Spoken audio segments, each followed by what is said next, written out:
we hit $1 million a month last October, and it almost killed us. There's two most expensive lessons that we learn that almost cost us everything. Now, before we get into it, we have to understand how business works and how to grow a business. There's only 3 ways to grow a business.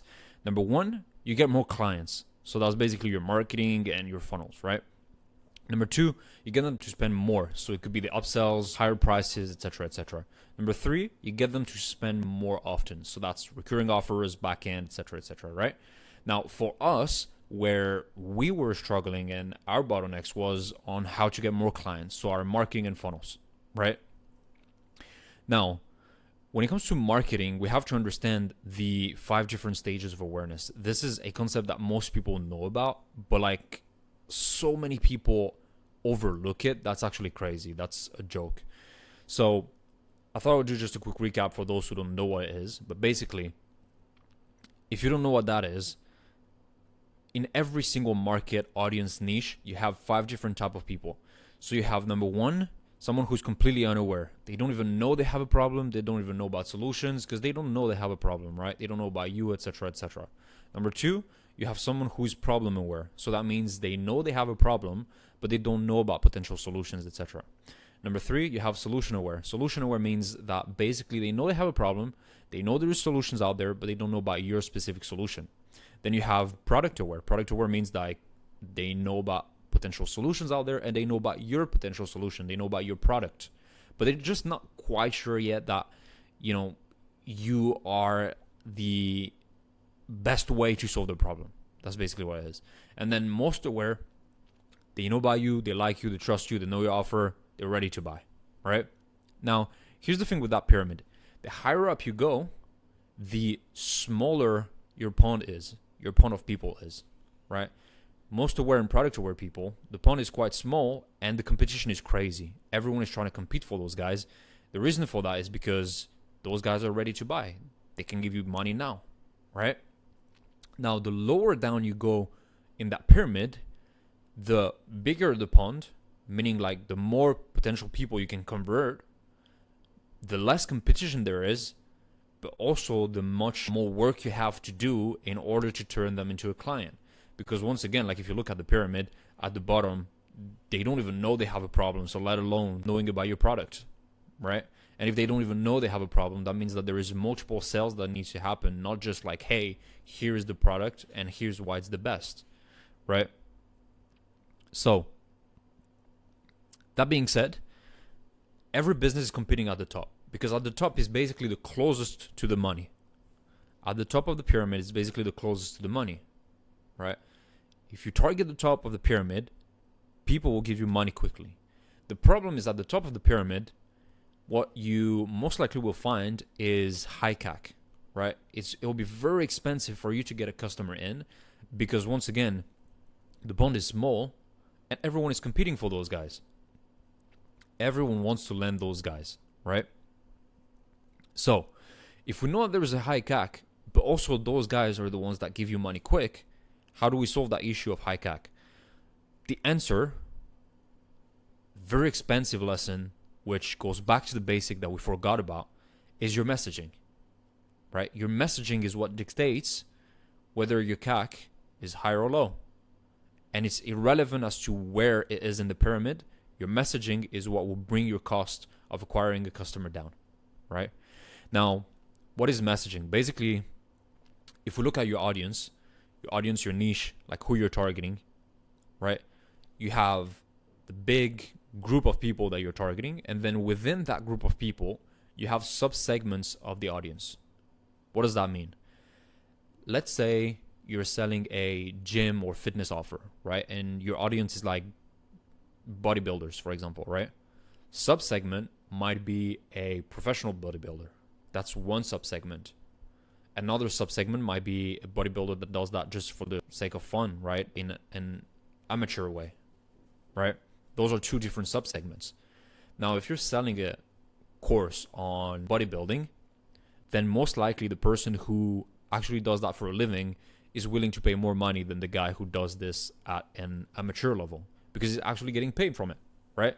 Now, that's for like the bodybuilding example, right? But if we look at the business example, let's say your audience is business owners, right? Is business owners. Within that audience, you have subsegments such as you have someone who wants to be a business owner. You have someone who is already a business owner but is struggling. You have someone who is already successful in business. You have product-based business owners. You have service-based business owners. You have you have a lot of subsegments within the audience. So let's say you're selling a course on business coaching, right? Or like you're selling business mentorship, right? If in your ads and your funnels you mention things like get your first client free, like get this thing free, etc., then most likely you're going to attract people who seek free, so most likely they don't have any money. Number two, get your first clients. That implies that they don't have any clients yet, so that's someone who's just getting started but already has an offer, right? Etc. So the words that you use, they actually have a big impact as to who they resonate with. If you flip the example upside down, if you mention things like net worth, CAC, etc., those terms are terms that are being used by business owners that are already in the game, right? Like if you tell a beginner like net worth, CAC, he might not even understand what that is, right? So most likely you will attract someone who's already successful in business if you use those words, right? Bringing your CAC down, like increasing your profits, etc. That implies that they already have profits, right? So it's not about what you say, but it's about the words that you use. What do they imply, basically, right? What do they imply? And for us, one of the big mistakes that we made is overlooking those things because we thought that the big promise that we made was like, okay, here's how to get X, Y, and Z, and like everything that goes below that was irrelevant, right? But in fact, it's very relevant because depending on how you word the problem, how you word the promise, you're going to attract a very different segment of the market. So once again, if you're selling a business course, you might be struggling to sell it for $1,000, and it might cost you a lot of money to get a new customer if you say things like, hey, I'm going to help you get your first client and join this masterclass for free, etc., because now you're competing with literally everyone in the market that is selling to that same audience. Whereas a higher level audience, which is already established in business, will care about very different things. They might care about their own net worth. They might care about bringing the CAC down, etc., etc. And if you don't use those words, they're just not going to relate to your message in the first place. And so not only your CAC is going to go up by not talking to those people, because once again, competition rises, right? And everyone is targeting the same subsegment, which is why the costs are so high, right? But also on the back end, like you're gonna have most likely that's gonna crush like your profits. That's gonna crush your profits because you're gonna have to take more time to actually deliver on that promise than if you were targeting a higher level subsegment. Once again, to make things very simple, it's much harder to teach someone how to get their first client in than it is to get an existing business that is successful and get them a new client. Why? Because they have social proof, they have experience, they have a validated offer, etc., right? Yet the promise is the same. The promise is get one more client, right? The promise is the same. The promise doesn't change. Your audience doesn't change. Your audience is still business owner, but the subsegment does change. And who you're competing with also changes. Now, that's cool, but like, how do we even find the right subsegment in the first place, right? Most people will tell you to look at your most repeated buyers and replicate what resonated with them. I think this is a terrible idea. For the following reason. Let's say you are selling candies, right? Between the cost of acquiring a customer, the cost of buying the candy, etc., it costs you $2. But you sell the candy for like $1. A bunch of kids come in, they love your candies, they come back every single day. They love it. They tell about all their friends, and like you have so many people coming in, right? So many people coming in. They're your most repeated buyers, but you're also losing money on them. They're your most repeated buyers, but you're losing money on them. That means that yes, you do have clients, but you don't have profits. That means yes, you do have revenue, but you don't have profits, right? And a business without profits is not a business, it's a charity, right? So don't look at your most repeated buyers. Instead, look at your highest value buyers. Now, I talk about highest value buyers. What does that mean? That's the right balance between the buyer that is not being targeted by the competition, right? So the subsegment that is the least targeted by the competition, but also is worth a lot of money and is easy to deliver for, right? As a general rule of thumb, usually the easier the sell, the harder it is to deliver, and the harder it is to sell, the easier it is to deliver. So when you look at your highest value buyer, you want to pick someone who is right in between and is not necessarily being targeted a lot by competitors.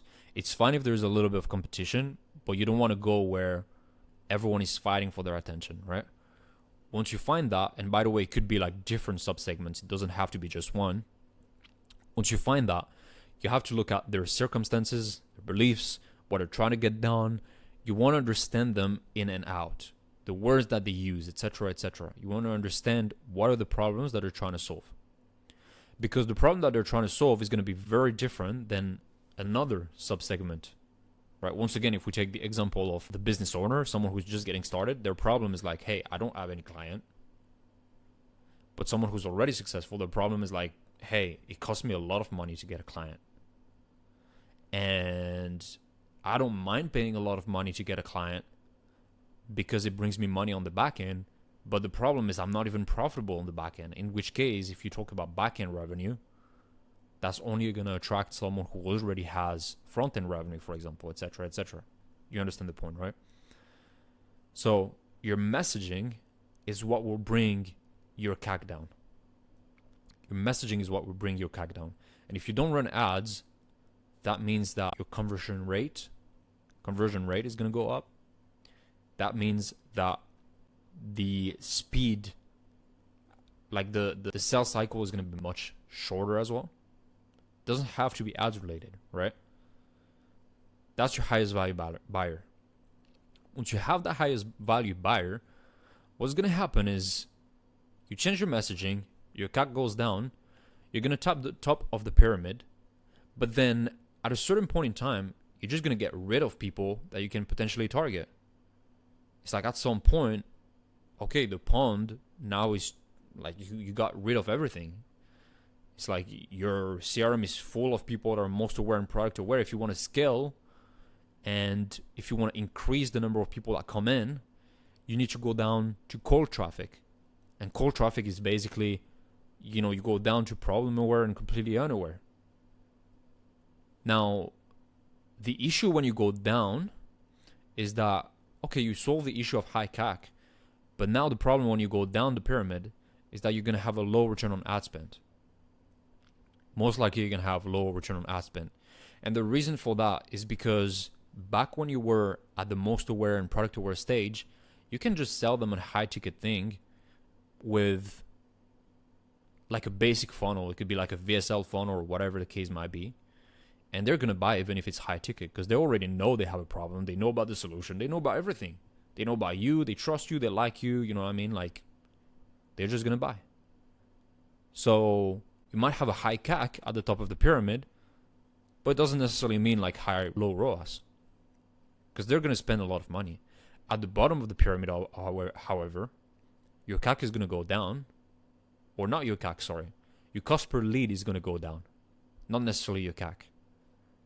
But your ROAS is most likely going to go down. At least your front end ROAS is going to go down as well. And the reason for that is, why does the cost per lead go down? Because there's less competition. The pool is much bigger as well, right? And so you have more people are interested, or that could potentially be interested. So obviously, like, your cost per lead goes down, but those guys are not ready to make a decision yet. They're not ready to buy your core offer yet. So that means that doesn't translate into immediate revenue, which is why you're going to end up with low ROAS at the bottom of the pyramid. So how do we fix that?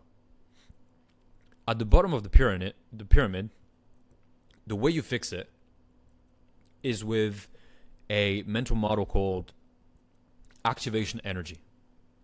That's a fancy term. Basically what that means is Newton's law, right? And object in motion stays in motion. What that means is basically the first yes is the hardest one to get. The first yes is the hardest one to get. That means if you're selling like a $2,000 product and you're targeting most aware or product aware people, it's fine. You can sell them on that. But a completely unaware audience, there is no way you're going to sell them that.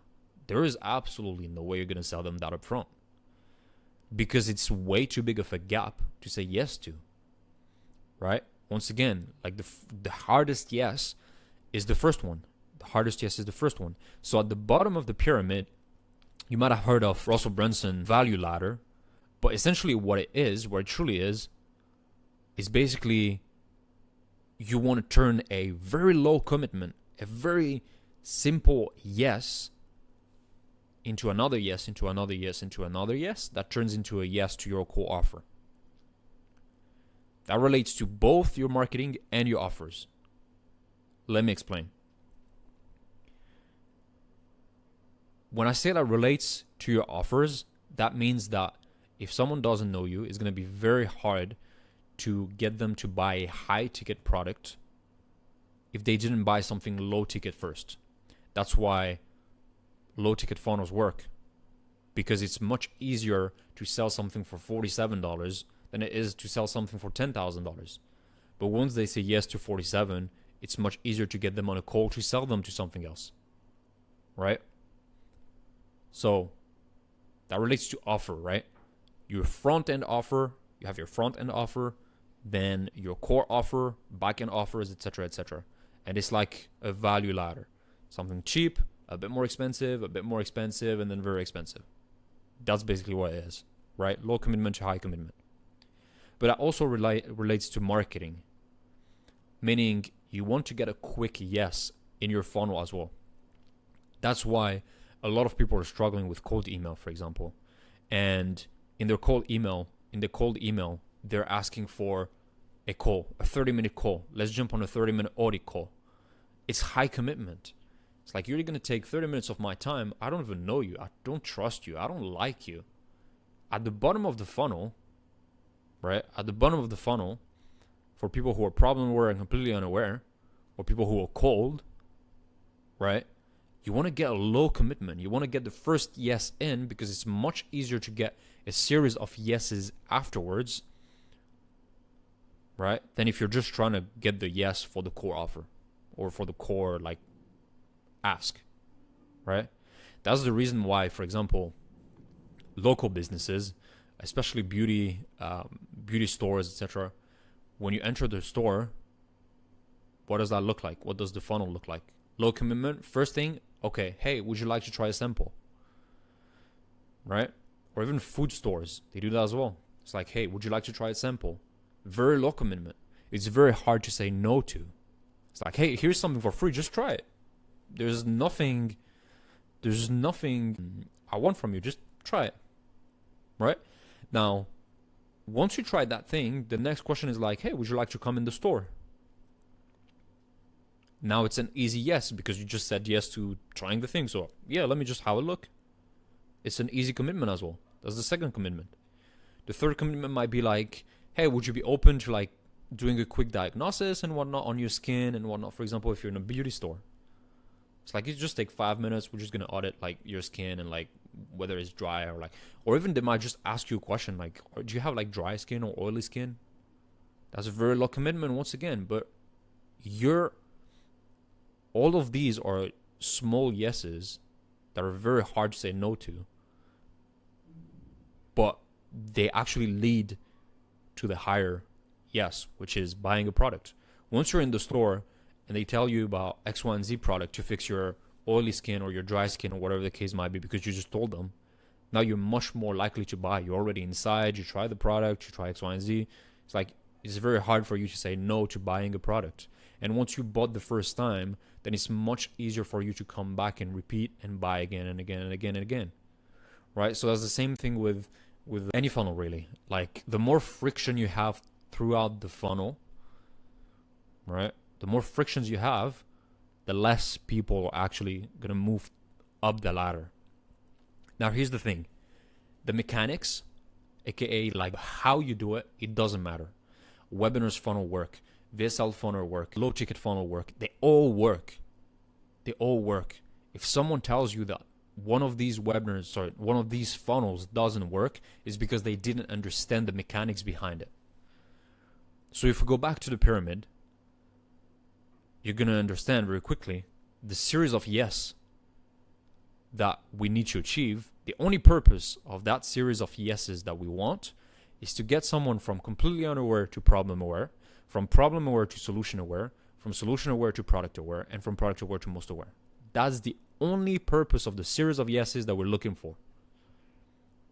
Right? The reason why a webinar funnel might work and like everyone is like all hyped about it, for example, is because it turns someone who's problem aware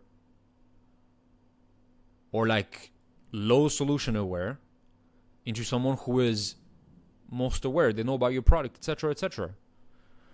Right? A low ticket product is the same thing. A low ticket problem is your product is like you're solving a small problem, right? They know they have a problem. You solve that small problem, and then the next step is you turn them into solution aware, meaning like, hey, like I just solved your problem. Now here's the bigger problem that's going to arise. It's like, oh, actually, yeah, that's true. Product aware. So here's my core offer to solve that problem. Most aware. Here's some testimonials, etc. Just buy my core offer. Right? That's really what it is. It's like turning a cold lead into a hot lead. That's the only purpose of this ladder, the commitment ladder, and series of yeses that you're after. Right? And for us, the mistake that we made is thinking that just switching the funnel altogether would be the answer to our problems. Because when we got to a point where we nailed down most aware and product aware and solution aware audience, we tapped into a lot of people in the pond, and so our ad cost started rising and rising and rising. Not because of the messaging, although that was one of the issues as well, as we just talked about. Not solely because of that, but also because like there's only so many people in that pond. And so if you want to scale past a certain level, then you have to go cold traffic. And when you go cold traffic, you literally just can't do the same sale over and over again. And so we switched funnels, went to a webinar funnel, hoping that it would actually solve our problem. But where we actually made the mistake is that, number one, our messaging still wasn't fixed. And number two, we just had a new funnel just for the sake of having a new funnel. Meaning that still in those steps, we didn't get a clear series of yeses between each step. And there was like still a huge drop off between here, problem aware, completely unaware, to here, most aware. Right? Now, we talked a lot about principles and stuff. How do you do that? How do you do that in practice? How you do that in practice is basically a money model. Hormozi talks a lot about it, but that's basically a money model. Meaning that you want to get the fastest yes that you can for the cheapest amount possible. At this level on cold traffic, your goal is not to be profitable. Your goal is not to be profitable with ads. Your goal is to break even. Your only goal here at the bottom of the pyramid is to break even. You want to spend $1 in and get $1 out. You don't want to get $3 out anymore, because if you're trying to do that, most likely you're just going to crush your ROAS. Those guys are not going to buy a lot of things from you, right? Like, the only goal is to make your advertising just break even. That's it. You know, there's a saying in business. They say the business that can spend the most to acquire a customer is the one that wins. And that's true in a certain way. That's true, because like the more money you have, the more you can just dabble around with all the different stages and like compete with everyone at most aware and product aware stages, right? Like, if you have a lot of money to acquire a customer, you can just like spend all your money up there, and that's fine. You don't care about the competition. Because you have the money to outspend them. But then when you go cold, like, what's happening now? Right? Like, what's happening now is, like, if you're a regular business and you want to scale and you don't have like the budgets of Apple, Samsung, and like those big corporate companies, how do you even get to that market? Well, the way you get to that market is by stopping wanting to be profitable on your ads on the front end revenue, and instead just try to break even. You don't want to win. You don't want to gain money. You don't want to be profitable here. You literally just want to not lose money. Because if you don't lose money, that means that you can spend forever. If you don't lose money, that means you can spend forever and ever and ever, even if you're not rich. You can spend forever and ever and ever and ever if you don't lose money. And you will make your money back on the back end, right, of whatever you have to sell here. So once again, if we take a local business example, like a beauty shop, for example, literally, they just want people in the door as quick as possible for as cheap as possible. That's why Costco, for example, I'm not too sure about the offers they have now, but like, they give away some crazy stuff and they lose money on what they give away. And the reason why they don't care about losing money on them is because on the back end, they're going to make more money and more profits. So they don't care about the front end revenue, rather they care about the back end revenue. Right? But once again, it doesn't matter if you have a back end offer or not. The only thing that matters here is how do we turn a low commitment into a high commitment. So if we take cold email, for example, low commitment, an amazing lead magnet that is working very well right now is a micro software that you can just try for free, right? It could be like a GPT, it could be an AI tool, whatever the case might be, right? That solves a micro problem of your audience. That's low commitment. It's like, hey, try this. It's going to solve your problem. You don't even have to talk to me. Just try it. They try it. They like it.